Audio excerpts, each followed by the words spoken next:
1월 29일 금요일 새벽 말씀 함께 봅니다. 본문 말씀은 마태복음 8장 1절에서 13절까지 말씀입니다. 함께 봅니다. 예수께서 산에서 내려오시니 수많은 무리가 따르니라.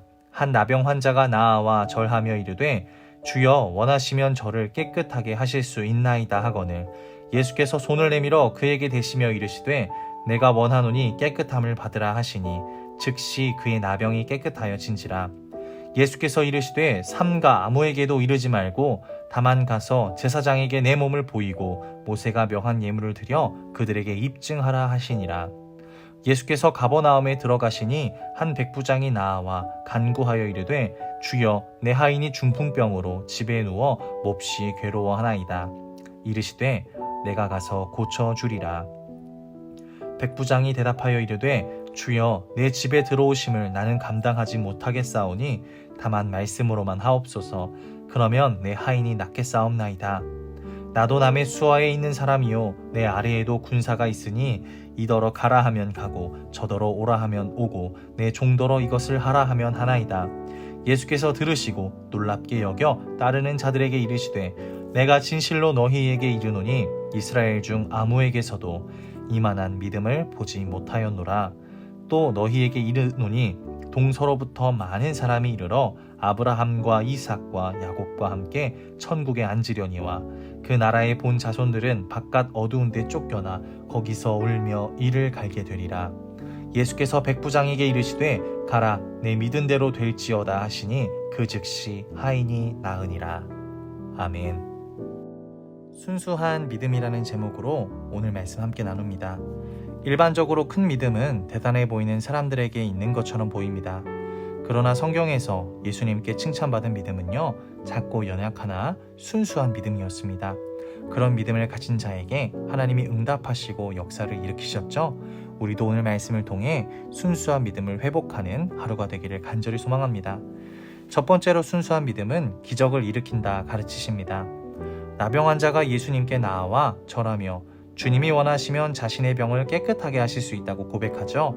예수님이 그의 고백을 들으시고 내가 원하노니 깨끗함을 받으라 선언하실 때 그의 병은 깨끗이 나음을 받습니다. 당시의 나병은 하나님의 저주의 결과로 여겨졌습니다. 이때 나병 환자는 믿고 있었던 겁니다. 예수님이 하나님의 아들로서 죄사함의 권세와 치유의 능력이 있으심을 믿었습니다. 그래서 예수님께 나아왔고 원하시기만 하면 자신의 불치병이었던 나병도 고칠 수 있다고 고백하신 것입니다. 예수님이 그의 믿음을 보시고 기적의 역사를 행하심으로 또한 당신이 메시아이심을 드러냈죠. 우리도 이러한 믿음과 이러한 역사가 있기를 간절히 소망합니다. 예수님께서 이러한 믿음을 보시면서 한마디 하십니다. 내 믿음이 너를 구원하였다. 우리의 삶에 하나님의 칭찬받는 너의 믿음이 너를 구원하였다라는 그러한 은혜가 넘치는 하루가 있기를, 또 그러한 믿음이 되기를 주님의 이름으로 간절히 축복합니다. 두 번째는요, 순수한 믿음은 주님께 칭찬받는다 말씀하십니다. 성경에서 예수님을 놀라게 하는 믿음이 나타납니다. 공교롭게도 그러한 믿음의 소유자들은 유대인들이 무시하던 이방인들이었습니다. 가버나움의 백부장은 자신의 하인이 중풍병에 걸려 고통을 받고 있음을 예수님께 고합니다. 예수님이 그의 말을 듣고 그의 집에 가서 고쳐주시겠다고 하자 백부장은 자신의 집에까지 오실 필요 없이 명령만 하신다면 치유될 것이라고 고백합니다.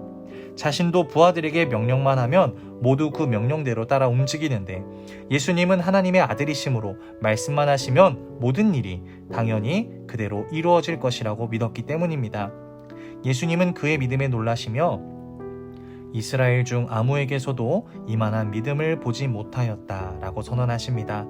이 말씀에는 아브라함의 자손이고 또 하나님의 선택받은 백성이라고 자부하면서도 진실한 믿음 없이 외식하는 유대인들에 대한 책망까지 담겨 있죠. 예수님은 백부장에게 내 믿음대로 될지어다 라고 말씀하셨습니다. 그리고 그 즉시 하인이 나았습니다. 예수님도 놀라게 한 믿음은 예수님이 누구신지 아는 데서 나온 것입니다. 이러한 믿음을 간직함으로 우리도 예수님께 칭찬받은 성도들로 살아갑시다. 예수님을 알기를, 또 아는 자의 합당한 삶을 살기를 간절히 소망합니다. 마지막으로 어린아이와 같은 순수한 믿음을 꼭 지키라 가르쳐 주십니다. 예수님은 어린아이와 같이 하나님의 나라를 받들지 않으면 천국에 들어갈 수 없다라고 가르치십니다. 이는 어린아이들이 소유한 단순하면서도 명료한 믿음을 가리킵니다. 예수님께 칭찬받은 자들은요, 많은 지식이나 정교한 논리로 믿음을 증명한 자가 아니라 어린아이와 같이 순수한 믿음을 가진 자들입니다.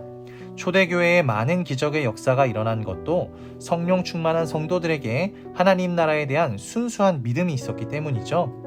오늘날 우리가 기적을 많이 체험하지 못하는 것은 아마도 성경 지식이 부족해서가 아니라 믿음의 순수함을 잃었기 때문이지 않을까 합니다. 하나님의 말씀을 배우고 또 신앙의 훈련을 쌓는 것은 굉장히 중요한 일입니다. 그러나 더 중요한 것은 주님에 대한 순전하고 확고한 믿음을 갖고 지키는 것입니다. 그러한 믿음이 없으면 절대로 주님을 기쁘시게 할 수 없습니다. 말씀을 맺습니다. 지금 우리가 많은 기적을 체험하지 못하는 이유 중에 하나는 순수한 믿음을 찾아보기 어렵기 때문입니다. 우리 모두 어린아이와 같은 순수한 믿음을 회복해서 하나님의 기적의 역사를 우리의 삶에서 체험하고 경험할 수 있기를 주님의 이름으로 축복합니다. 오늘 하루도 말씀으로 승리하세요.